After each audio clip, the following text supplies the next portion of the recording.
भारत ने अपने अंतर्राष्ट्रीय संबंधों को मजबूत करने एवं लुक ईस्ट पॉलिसी, जो अब एक्ट ईस्ट पॉलिसी है 2014 में जिसे अनाउंस किया गया था, उसके डेवलपमेंट में एक नया मोड़ आया है। भारत और बांग्लादेश के बीच में इनलैंड वाटरवे की शुरुआत हो चुकी है। आइए जानेंगे इस टॉपिक के बारे में पूरे डिटेल के साथ। मेरा नाम है आलोक दीक्षित और स्टडी रूफ में मैं आपका स्वागत करता हूं। अगर आपने अभी तक हमारे चैनल को सब्सक्राइब नहीं किया है तो हमारे यूट्यूब चैनल को सब्सक्राइब करें और हमारे टेलीग्राम चैनल स्टडी रूफ को ज्वाइन करें ताकि आपको डेली करंट अफेयर्स की अपडेट और क्लासेस मिलती रहें।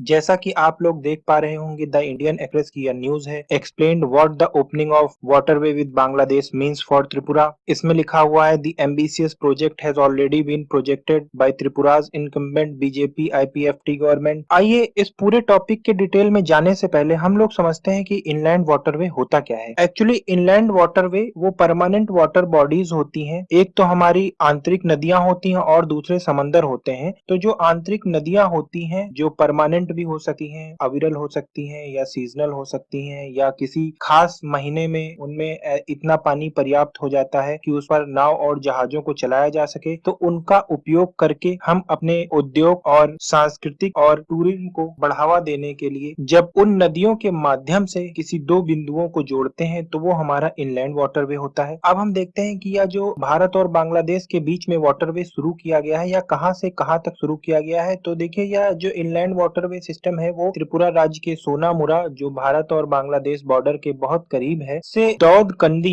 चित्तगोंग बांग्लादेश को जोड़ता है। यह लगभग 62 किलोमीटर के पास है, 62.7 किलोमीटर के आसपास की दूरी है जिनको ये जोड़ता है। आइए जानते हैं इसको पूरी तरीके से डिटेल में। तो ये रहा हमारे भारत का चित्र और ये रहा बांग्लादेश। यहाँ पे आपको रेड डॉट में दिख रहा होगा बांग्लादेश का दाऊदकंदी और त्रिपुरा में सोनापुरा। अगर हम इसको और जूम करके देखें तो ये आपको जो रीजन दिख रहा है बांग्लादेश में और इंडिया के त्रिपुरा में, इसको जोड़ा है। देखिए यहाँ पर आपको ये दिख रहा होगा कि ये जो त्रिपुरा में सोनामुरा है ये बांग्लादेश बॉर्डर के पास में ही है। दाऊदकंदी ये बांग्लादेश में है। अगर आप इसको ध्यान से देखेंगे तो देखेंगे कि ये जो गोमती नदी ऊपर जा रही है, इसके पैरेलल में आपको एक गोमती नदी दिख रही होगी। तो ये इनलैंड वाटरवे इस गोमती नदी के जरिए ही शुरू किया गया है या गोमती नदी पर ही शुरू किया गया है। अब जानते हैं कि इसकी लीगैलिटी क्या है। तो देखिए ट्रेड एंड ट्रांजिट का जो प्रोटोकॉल था 1972 में इसे साइन किया गया था और उसके बाद यह 2015 में दोबारा से रिन्यू किया गया। इस ट्रेड एंड ट्रांजिट प्रोटोकॉल की एक कॉपी आपको मिनिस्ट्री ऑफ एक्सटर्नल अफेयर्स की वेबसाइट पे भी मिल जाएगी, जिसमें ये बताया गया है कि कौन कौन से पोर्ट को या कौन कौन से एम्बिशियस प्लेसेस को बांग्लादेश के साथ कनेक्ट करना है, उसमें कार्गो की डेफिनेशन क्या होगी, उसमें ट्रांजिट की डेफिनेशन क्या होगी, उसमें कौन कौन से पॉइंट्स को जोड़े जा सकते हैं, उसमें कौन कौन से पॉइंट्स के साथ कौन कौन से समझौते किए जा सकते हैं, वो सारी चीज डिटेल आपको उसमें मिल जाएगी। तो 2015 में जो एक्सपायर कर गया था protocol and transit and trade, इसे दोबारा से 2015 में रिन्यू किया गया 5 सालों के लिए। और उसके बाद हम लोग देखते हैं कि इसका इम्पैक्ट क्या होगा इंडिया और बांग्लादेश रिलेशंस के साथ। तो देखिए अगर बांग्लादेश की बात करें तो सबसे बड़ा ट्रेड पार्टनर है भारत का बांग्लादेश साउथ एशिया में, और बांग्लादेश के साथ हमारा जो टोटल इंपोर्ट और एक्सपोर्ट है वो तकरीबन 10 बिलियन यूएस डॉलर के करीब है, जिसमें से इंडिया का जो एक्सपोर्ट है वो 9.21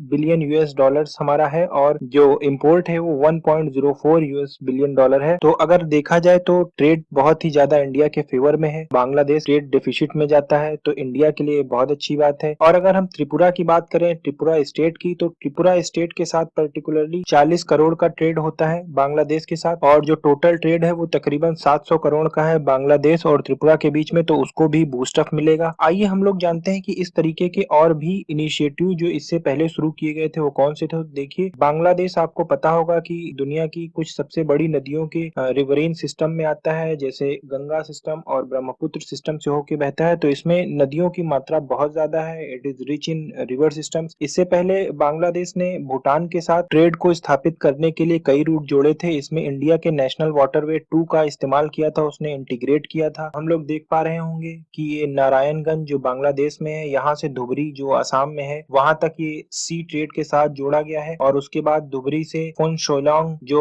भूटान की एक जगह है, वहां से ये 160 किलोमीटर का जो स्ट्रिप है ये लैंड बॉर्डर से जुड़ा हुआ है, ये लैंड रूट से जुड़ा हुआ है। एक तरीके से जो स्टोन्स वगैरह होते हैं या जो प्रीशियस मेटल्स होते हैं या जो भी एक्सपोर्ट या इम्पोर्ट किया जाएगा वो ये 160 किलोमीटर यहाँ से ट्रक से लाया जाएगा और उसके बाद दुबरी से फेरी के जरिए इसको शिप पर लोड किया जाएगा और फिर ये नारायणगंज तक पहुंचेगा। तो हम देखते हैं कि बांग्लादेश ने एक बहुत ही अच्छी तरीके से और विकसित तरीके से अपने रिवर्स का इस्तेमाल करते हुए कई देशों के साथ बहुत अच्छी तरीके से ट्रेड रूट को स्थापित किया है। और अगर हम देखें तो इसी क्रम में आइए जानते हैं कि भारत के कौन कौन से नेशनल वाटरवे हैं। तो जैसा कि मैंने आपको पीछे बताया, नेशनल वाटरवे 2 के साथ बांग्लादेश ने इंटीग्रेट किया है। तो नेशनल वाटरवे 2 अगर हम देखें तो यह ब्रह्मपुत्र नदी पर है, धुबरी से सादिया तक 891 किलोमीटर का। और अगर सबसे बड़े नेशनल वाटरवे की हम बात करें तो वह नेशनल वाटरवे 1 है जो हल्दिया को इलाहाबाद से कनेक्ट करता है और 1620 किलोमीटर का है। आपको ये नेशनल वाटरवे 3 भी दिख रहा होगा वेस्ट कोस्ट कनाल का, जो कोलाम टू कोटाईपुरम है केरला में। और उसके बाद ये नेशनल वाटरवे 4 दिख रहा होगा आपको गोदावरी कृष्णा कनाल से। आप इस पूरे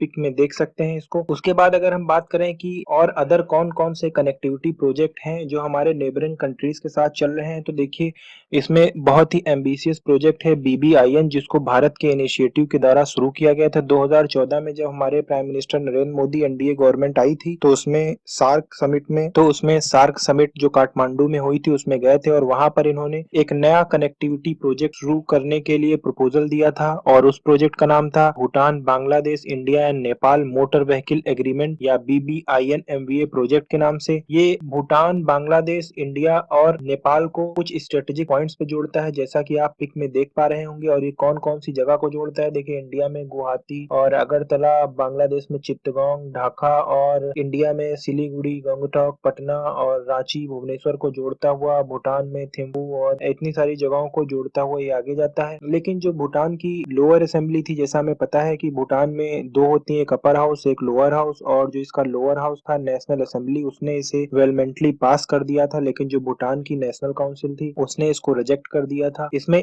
8 वोट अगेंस्ट में पड़े थे, 5 वोट जो है इसके फेवर में पड़े थे और 5 ने एब्सटेन कर दिया था। तो भूटान की जो नेशनल काउंसिल थी अपर हाउस उसने इसको रिजेक्ट कर दिया था। तो देखा जाए तो BBIN MVA प्रोजेक्ट को भूटान ने भी रेटिफाई नहीं किया है, इसलिए यह प्रोजेक्ट स्टॉल हो गया है और ठंडे बस्ते में चला गया है। और जो भी इस पर डेवलपमेंट होगी उस पर मैं सब्सिक्वेंट वीडियो लेकर आता रहूंगा। तो जुड़े रहिए हमारे चैनल के साथ and thank you for listening. अगर आपको वीडियो पसंद आई हो तो लाइक और सब्सक्राइब करें हमारे चैनल को।